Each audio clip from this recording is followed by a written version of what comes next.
Hi, this is Dr. Pramila Pudva from A Story for Your Query. We have with us Nimit Sheth, an ex-student from Pawar Public School, Kandivali. Welcome, Nimit. Hello, ma'am. I am honored to be in your podcast speaking after I passed out my grade 10 from Pawar Public School. So it has been a great journey being in a Pawar Public School. Thank you so much, Nimit. I have not called you here to talk about Pawar Public School. I've called you here because at a young age of 17, you have done something which is philanthropic, and I want you to talk about it. That journey, I think, makes more of an impact than what Pawar Public School has given you. Maybe there is something there. We may have contributed to your act in some way or other, but what I want you to talk about is that philanthropic deed that you have worked on. We'll start with the very first question. Are you ready, Nimit? Yes, ma'am. Sure. Now, you are studying in the 12th standard and you have a passion for programming. Yes, ma'am. Did you get introduced to this world of programming and artificial intelligence? When was that? So basically, I was introduced to the programming world when I was in grade 6, which is about 6 years ago. So when I was in school, I had heard about a teacher, an external teacher who is teaching kids, school students, about basic electronics and circuits and everything. So I got interested because I had learned about electricity and everything in school. So my interest was piqued. So I signed up for a trial class, and I took the class. So I still remember me attending the first lecture. We were being taught about electricity and basic electric circuits, and we were given a battery. And at that time, I was afraid to even touch the battery, thinking that I might get an electric shock. From there on till this day, it has been a great learning computer science and programming and solving various real life problems and coming to the conclusion of this idea.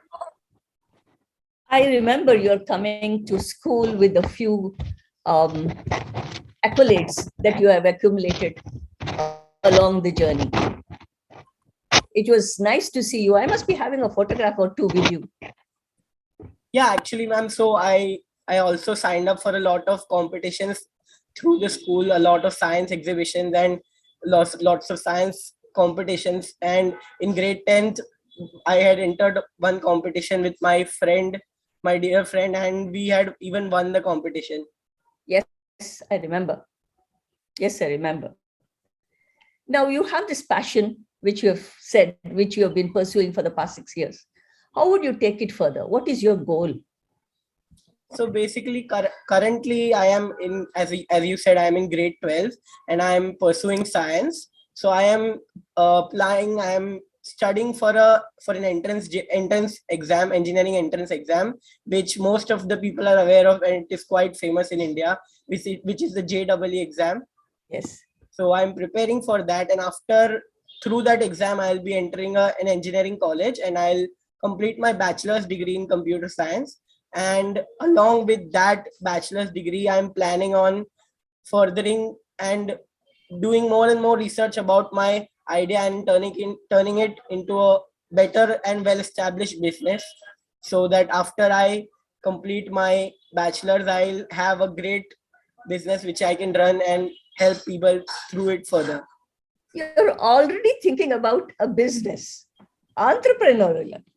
Yes, ma'am.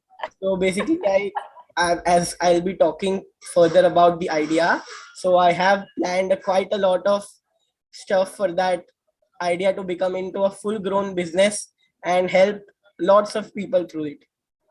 Okay, so what you're talking about is the app that you have developed for the learning disabled children. Yes, ma'am. What made you develop this? So I was about the idea of the app came to me about 3 years ago during my time in school. I used to visit the school counselor to address some of my personal issues. So one day when I was about to visit, I saw the school counselor give another student who was in my grade give to doing an assignment which I peeped into, which sometimes I got an interest and I peeped into the assignment, and it seemed quite easy to me. So I looked a little bit further, and I was surprised by seeing the answer of the student. He gave a bit unusual answers, and some of it I couldn't even comprehend. So I got a little concerned about him. So after he left, after completing his assignment, I inquired with the counselor what was going on exactly with him. So she told me about a series of medical conditions which are termed as learning disabilities. So using some pictures and some videos, my counselor gave me an understanding of how differently these people look at the world and how they perceive things around them. So the more knowledge I gained about the condition, there was an urge to help these people, and I felt a lot of empathy towards them. So I was determined to do something and find out something. So I went through a dozen articles on the internet, and I kept on browsing about the conditions, and because I wanted to find some solution to it. So one day when I was watching a video on my mobile phone, it struck me that I could use the technology, the very thing which I love the most, to help these people by developing an app which could actually help them in their education. So I have seen how these people perceive the world. Like whenever whenever they're reading a particular sentence, the words appear to be jumbled to them. So it becomes very difficult for them to perceive that.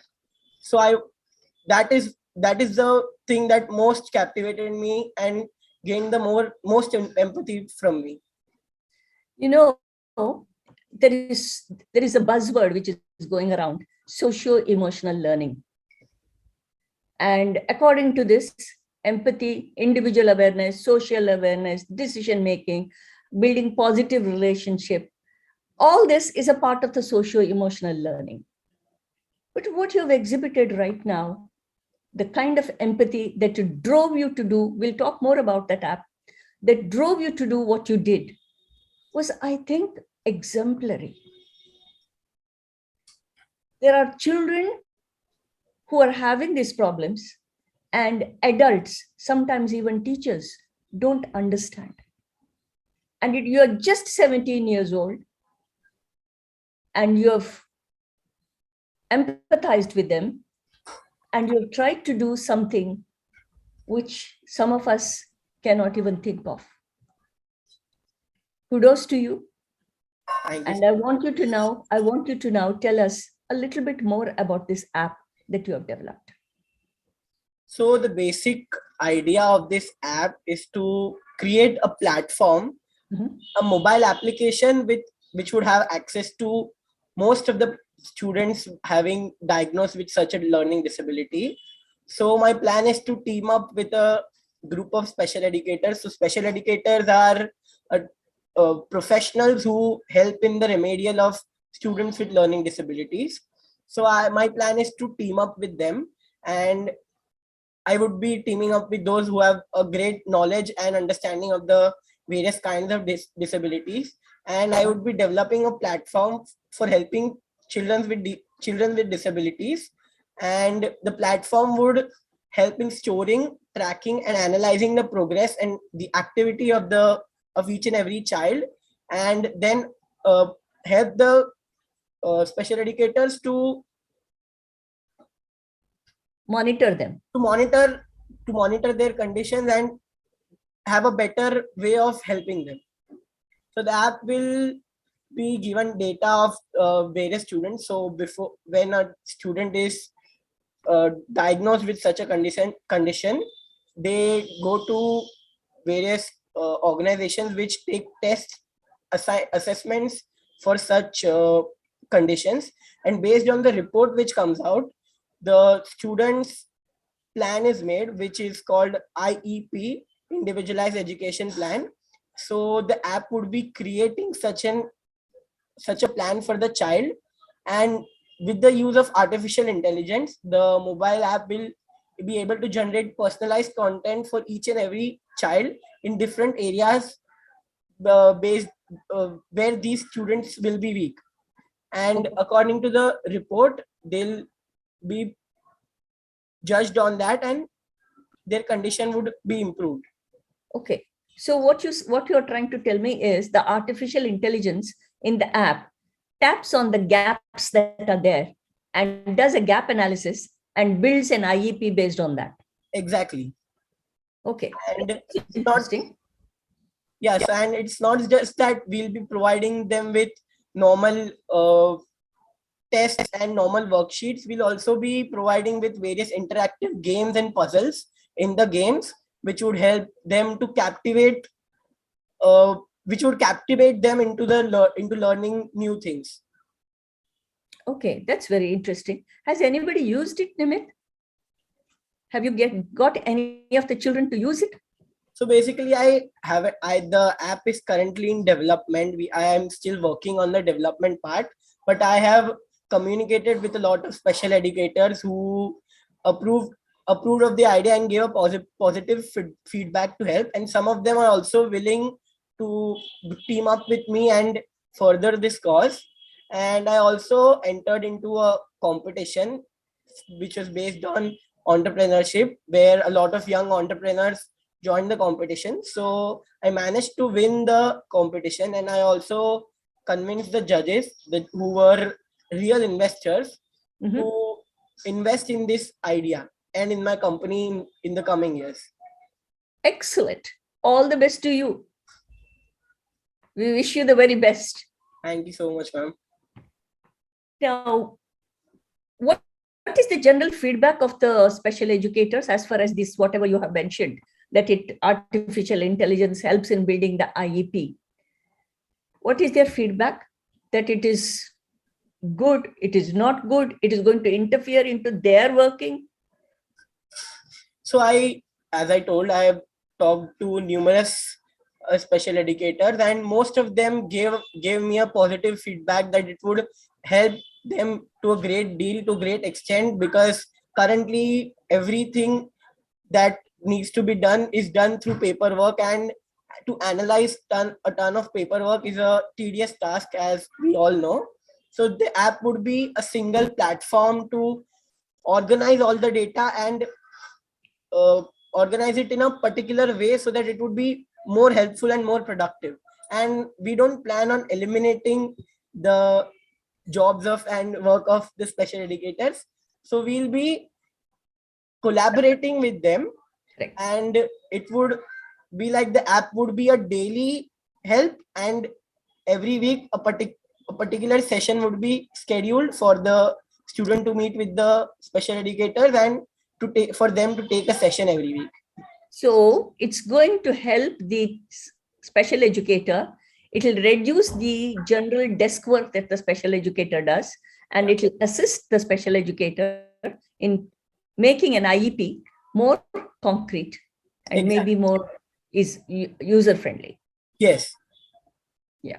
So you have already mentioned that you're thinking of some investors investing the money and things like that. We wish you the best. Alongside your academics, and you're wanting to pursue your future plans by appearing for these competitive exams and whatever, there is so much one needs to do. How do you find the time for all this, Nimit? So basically, ma'am, it's not about the time. It's more about the dedication and the want to do such kind of a thing. Most of the people are like, okay, I've studied a lot. Now I'm tired. Now I'm gonna play some games, or I'm going to watch some videos, or in nowadays Netflix, which is the most trending thing. True. So basically, similarly, I have a passion for computer science and programming. When I program, it gives me the same excitement as a normal any other student or person would get by watching web series or something like that, or playing games. I can understand that fully. I'll share a philosophy that I believe in. 100 years from now, it does not matter which home I lived in, which car I drove, how much bank balance I had. What matters is that I have made a difference in the life of a child. Exactly. I totally agree. Forrest Whitaker. Forrest Whitaker. It's his quote, and I believe in it. I totally agree, ma'am. The all these material things, I like, one day it's gonna wear out, but when we make a difference in the world, it would last for a lifetime. Yes. But for me to say it, and for a 17-year-old student to say it, makes a world of difference. This brings us to the end of the podcast. Nimit, I wish you the very best in life. May you continue to have the same kind of philosophy and outlook to life. Thank you so much, ma'am. And all the best to you. With this, we come to the end of the podcast. If you have any queries, send them to yourquery@gmail.com. Do send in the feedback, because we believe this feedback of yours is our step forward or the move forward. Do not forget to subscribe. Stay safe. We will meet in a fortnight. Thank you.